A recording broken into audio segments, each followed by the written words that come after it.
নমস্কার বন্ধুরা।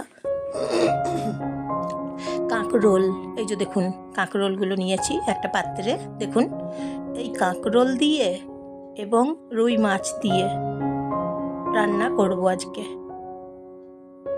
একটা পাত্রে রুই মাছ নিয়েছি, এই যে দেখুন।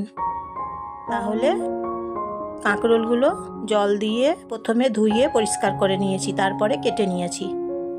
মাছ কাঁকরোল এইভাবে একটা পাত্রে রেখেছি। তারপর মশলা বাটবো। এই যে দেখুন পেঁয়াজ, রসুন, কাঁচা লঙ্কা, এই উপকরণগুলো রেডি করে নিয়েছি। এবং কড়াই গরম করতে হবে, তেল, সর্ষের তেল গরম করতে হবে, বেশ ভালো করে গরম করে নিতে হবে। তারপরে মাছগুলো ভেজে নিতে হবে। একটা করে রুই মাছ দেখুন ছেড়ে দিলাম গরম তেলে। তারপরে রুই মাছগুলোকে এইভাবে ভেজে নিতে হবে, উল্টে দু পিঠ ভালো করে ভেজে নিতে হবে। তাহলে দেখবেন খেতে বেশ ভালো লাগবে। রুই মাছের এবং কাঁকরোলের এই যে রান্নাটা অসাধারণ স্বাদ, জানেন তো বন্ধুরা। আপনারা একবার এইভাবে বানিয়ে দেখুন, একদম স্বাদ ভুলতে তো পারবেন না। এবং সবাই আঙুল চেটেই খাবেন, সবাই আঙুল চেটে খাবেন দেখবেন। তাই এইভাবে একবার মাছ এবং কাঁকরোল আপনারা রান্না করে খেয়ে একবার দেখুন, খুব সুন্দর। মাছগুলো এইভাবে দেখুন রেখেছি, এখন ভেজে নিয়েছি। ভাজা মাছগুলো একটা পাত্রে রেখে দিয়েছি দেখুন। তারপরে কাঁকরোলগুলো ভেজে নিচ্ছি বেশ ভালো করে। কাঁকরোলগুলো বেশ ভালো করে ভেজে নিতে হবে নেড়ে চেড়ে, তাহলে স্বাদটা দ্বিগুণ হবে, খুব টেস্টি হবে।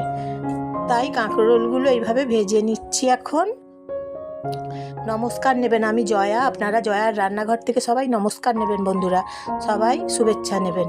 কাঁকরোল এইভাবে একবার খেয়ে দেখুন, একদম দুর্দান্ত একটা রেসিপি, সহজে আপনারা বানাতে পারবেন। দেখুন 5 ফোড়ন 1 চামচ দিলাম এবং সর্ষের তেল দিতে হবে। তাহলে 5 ফোড়নগুলো এখন ভালো করে ভেজে নিতে হবে, দেখবেন খুব টেস্টি হবে। 5 ফোড়নগুলো বেশ প্রথমে ভালো করে ভেজে নিয়ে তারপরে মশলা, আদা, রসুন, পেঁয়াজ, কাঁচা লঙ্কা এবং শুকনো মাছের মশলা একসঙ্গে দিলাম। দিয়ে মশলা ধোয়া জল দিলাম সামান্য পরিমাণে জল দিয়ে তারপরে কষে নিতে হবে। এইভাবে কাঁচা গন্ধ থাকবে না, ঠিক ততক্ষণ কষে নিতে হবে। সামান্য আরেকটু জল দিলাম, অল্প পরিমাণে জল দিয়ে কষে নিতে হবে প্রথমে, তাহলে কষাটা খুব ভালো হবে। নুন দিতে হবে স্বাদ মতন, তাহলে কাঁচা গন্ধ থাকবে না, খেতে খুব টেস্ট হবে। কাঁকরোল ভাজাগুলো একটা পাত্রে এই যে দেখুন রেখেছি। কাঁকরোল ভাজাগুলো তারপরে ছেড়ে দিচ্ছি। মশলা কষা হয়ে গেছে, এখন কাঁচা গন্ধ নেই। এর মধ্যে এই পর্যায়ে ছেড়ে দিতে হবে কাঁকরোল ভাজা, তাহলে দেখবেন অপূর্ব স্বাদ পাচ্ছেন খেতে।